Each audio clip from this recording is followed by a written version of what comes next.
In the absence of Seth Rollins, Monday Night Raw closed with a high-stakes confrontation as Paul Heyman stood face-to-face with Roman Reigns in the main event, but this wasn't just another mic segment. The Oracle wasn't alone. He brought backup in the form of Braun Breaker and Bronson Reed, making it clear that his faction needed a new leader. Heyman didn't waste time. He publicly admitted that Rollins being out for a long time had left a leadership void within their camp, so in a shocking twist, the wise man extended an invitation to his former tribal chief, asking Roman Reigns to lead the charge. He positioned this alliance as a reunion, claiming they're better together than apart, and even acknowledged Reigns in front of everyone. But Reigns wasn't buying the olive branch. He saw through Heyman's motives and warned Breaker and Reed that Heyman would eventually stab them in the back, just as he's done before. Breaker didn't back down either. He took a verbal shot at Reigns, saying the fans had moved on, and by calling himself the top dog, Roman responded with a quick Superman punch, followed by a flurry of attacks targeting both men, but the numbers game caught up. Breaker hit a brutal spear, and Reed prepared to finish things off with a tsunami. That's when Jey Uso's music hit. The crowd erupted as Jey evened the odds, delivering back-to-back super kicks to Breaker and Reed. Then, in a nostalgic moment, the cousins delivered double spears to wipe out the Oracle's enforcers, ending the show on a thunderous note. And after Raw went off the air, Reigns broke character and was seen celebrating with the crowd, tossing out his signature yeet chants to the fans. The biggest talking point coming out of this segment is, did Heyman just betray Rollins? Well, Roman has clearly rejected Heyman's proposal. This move could backfire dramatically. Aligning with one of Rollins' greatest rivals and openly trying to replace him suggests Heyman may be positioning Braun Breaker and Bronson Reed to eventually turn on the Architect when he returns. And if that is the case, Rollins' comeback could quickly escalate into a full-blown war. As we reported yesterday, the plan is for Rollins to make a shocking return at SummerSlam, possibly cashing in his Money in the Bank briefcase on either CM Punk or Gunther. Do you think WWE is setting up a future betrayal with Breaker and Reed turning on Rollins? And is Heyman already planting the seeds for a new power structure without the Visionary? Let us know what side you're on. Speaking of Punk, he appeared on Raw fresh off his victory in the Gauntlet match last week to become the #1 contender for the World Heavyweight title. Punk cut a promo on Raw that focused on the opportunity to win the world title, pointing out that he's the best in the world and not just an ordinary #1 contender. Of course, Gunther appeared and had plenty to say for himself, claiming they're equals and both have massive egos, but only his is justified. The ring general warned Punk that he's going to make him regret stepping foot into the ring, as he warned Punk that you will never be the best in the world, as he dropped the microphone and walked away. It was a standard segment that built Gunther as the cocky champion, yet fans bought into the idea that he's capable of defeating Punk, with the ring general continuing to be an underrated talker in WWE. Elsewhere, El Grande Americano 2.0 was allowed to shine on WWE Raw this week, and he managed to provoke Dragon Lee during a backstage segment. The mystery wrestler took part in a backstage interview with Byron Saxton, giving fans a proper chance to hear from him for the first time, as he hasn't previously spoken in Spanish. However, Dragon Lee interrupted and accused him of being a fake and an insult to every other luchador. The two men got involved in a backstage brawl until they were pulled apart as El Grande Americano yelled, "Vete a la verga way," which translates to "go to hell, dude." This seemed to set up their match for the future, where Americano was able to prove his quality as a luchador for everyone to see. Shortly after, Lee ended up accompanying Cruz del Toro and Joaquin Wilde for their match against the Creed brothers and the New Day to crown a new #1 contender for the World Tag Team titles. The two heel teams controlled the majority of the match until Del Toro and Wilde mounted a comeback, making things more competitive, and Lee himself eventually got involved. He took the fight to the Creed brothers until El Grande Americano appeared and made the save, while Del Toro ended up taking out all of the American-made members at ringside. Wilde kept his momentum up by countering the New Day as he scored the pin to earn a title shot against the Judgment Day in the future, while Kofi Kingston and Xavier Woods begged the referee to reverse the decision. The New Day were then shown backstage where they were approached by Grayson Waller, who claimed that he's on the lookout for new partners as A-Town Down Under is over. Waller revealed that Austin Theory is currently injured and is opting to move on, which brings an end to the tag team without a major segment between them. A-Town Down Under's last match was on June 23, 2025, where they lost against the War Raiders on an episode of WWE's Main Event, while Theory hasn't competed since July 14, 2025, when El Grande Americano beat him. Fans will now have to wait and see how long Theory is out of action for, with Waller seemingly wasting no time in moving on and trying to kickstart the next section of his career. What's your take on A-Town Down Under breaking up? Do you think that the team could have done a lot more? Let us know what you think in the comments section. A troubling update has emerged about Hulk Hogan's health, and it's coming from someone who knows him personally, longtime friend and radio host Bubba the Love Sponge. While earlier rumors of Hogan being on his deathbed were shut down, Bubba now insists that the WWE icon is in critical condition, reportedly unable to speak due to severe trachea damage. On his YouTube channel, Bubba revealed that the information came secondhand through a conversation involving Jimmy Hart and a trusted insider. Jimmy Hart told my source, "What? Hogan's not doing well, he can't speak, his trachea or whatever was damaged, and he's having problems, and it does not look good. That was what I was told, so he does not look good at all." Bubba added that Hogan has since been discharged from the hospital, but the situation remains serious. My source also said he was transported to his house, but he's still, they got him set up in a hospital bed. It's just like being at the hospital. They've done all they can at the hospital now, they're just keeping him comfortable at his house in a hospital bed. Even though Hogan is no longer in immediate medical danger, Bubba claims that doctors and nurses are making regular visits to monitor his condition. His home setup reportedly mirrors a full-scale care environment. Perhaps most startling is the level of secrecy involved in Hogan's return home. Bubba compared his operation to how high-profile celebrities are handled during emergencies. The lengths they went to in order to make sure nobody saw him being transported in an ambulance were like Michael Jackson-type stuff. I've been told, allegedly, my source says it was all done through the back sally port, like the loading dock area. Yes, a couple of unmarked ambulances followed by an escort, all backed up to the house with the garage door open so nobody could see the transport, which happened in the middle of the night. So far, neither Hulk Hogan nor his family has addressed these claims publicly, but if Bubba's account holds any truth, fans may be witnessing one of the toughest personal battles of Hogan's legendary life, fought away from the cameras under a tight veil of silence. What do you make of this unsettling update on the Hulkster? Enjoying the video? A quick like goes a long way in helping us grow and deliver more wrestling news you care about. Back to Raw, as in the women's division, Becky Lynch delivered a promo to the WWE Universe to build her feud against Lyra Valkyria ahead of SummerSlam. "I should be in New York at the premiere of my new movie Happy Gilmore 2, but instead I'm in Houston, Texas," the man said, as she then claimed Valkyria is gatekeeping title shots. Valkyria stated there had to be a definitive winner between them, as she's currently 2-1 up against Lynch in singles action, and the younger star pushed for the match to be no disqualifications or countouts. Valkyria added that she wouldn't challenge for the title again if she lost, and that led to Lynch agreeing to it before trying to blindside her after a handshake, which didn't work out.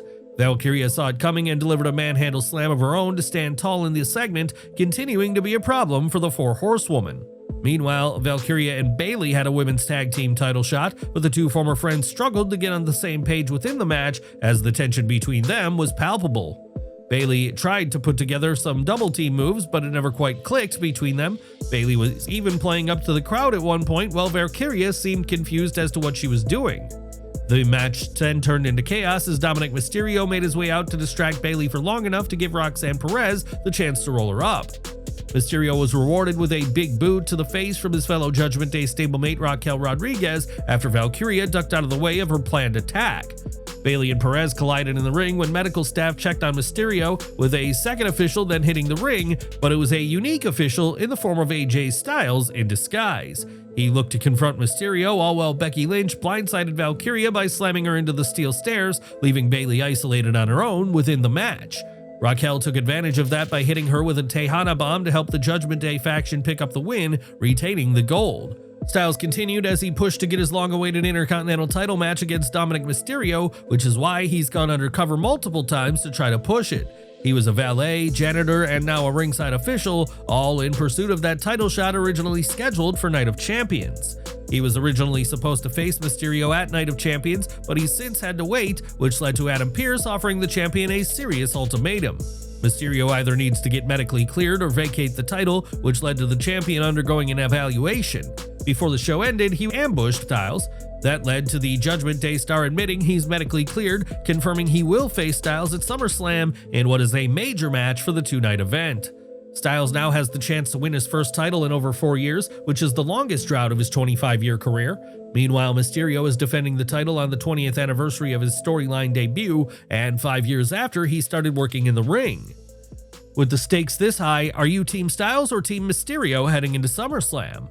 Speaking of AJ Styles, the Phenomenal One's surprise return at Slammiversary was a standout moment, but behind the scenes, the original plan was very different. While fans saw Styles embrace Leon Slater after his X Division title win over Moose, that wasn't the segment TNA initially intended.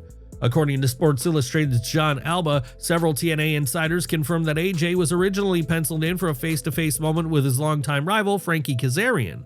That plan was reportedly scrapped just hours before the show went live. TNA President Carlos Silva later told Sports Illustrated that Styles' creative direction went through several revisions in the final stretch. However, he emphasized that the core idea was always to honor AJ's X Division legacy on TNA soil. Internal sources believe WWE may have stepped in behind the scenes, with no main roster WWE talent working matches in TNA since the cross-promotional deal began. The company may have wanted to avoid teasing something they weren't planning to follow through on. The result was a safer segment, nostalgic and respectful, but carefully controlled. Do you think WWE should allow AJ Styles to wrestle one final match in TNA? Let us know what you'd book in the comments. Following his loss to Leon Slater at Slammiversary 2025, former TNA X Division champion Moose announced he'd be stepping back to regroup, and now there's more clarity on what's behind that decision. Fightful Select reports that Moose was very banged up following the match, with the apron bump during the bout causing damage to both his hip and back. While the report didn't cite any specific injury, the accumulated wear and tear appears to have led to his decision to rest and recover.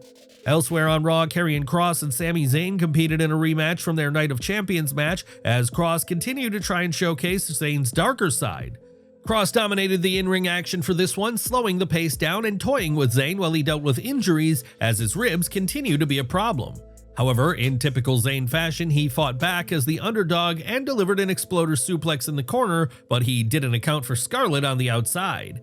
She slid Kross a lead pipe and distracted the official, which allowed the Harbinger of Doom to counter a haluva kick with the weapon to secure a big win. It continues his ongoing push in WWE, with his character developing nicely as WWE Creative is getting the best out of the situation, while Zayn proves to be the perfect opponent to sell and make him look credible. Fans were also treated to a surprise appearance from TNA World Champion Trick Williams this week, fresh from defending his title at Slammiversary. He appeared during a commercial break and addressed his upcoming confrontation with The Undertaker, which will be going down on NXT this week. Williams made it clear he's not intimidated by anyone, stating that he's happy to finish the beef that he didn't start, as he sent a warning to the dead man. Undertaker, since you want to talk, let's talk. You out here popping off like your knees ain't got no expiration date. I'm glad you like to roll your eyes to the back of your head because I might just knock your ass out. You can keep tweeting if you want to. Tomorrow might be your last ride. It'll be interesting to see how everything unfolds on NXT, as Williams has been on a roll lately and is operating with full confidence right now. Still, a verbal threat to The Undertaker is pushing things to a new level.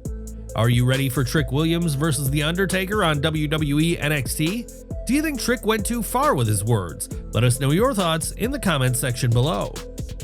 Elsewhere, Sheamus and Rusev continued their epic rivalry on Monday night with a rematch from their previous bout, and as expected, it was another physical encounter.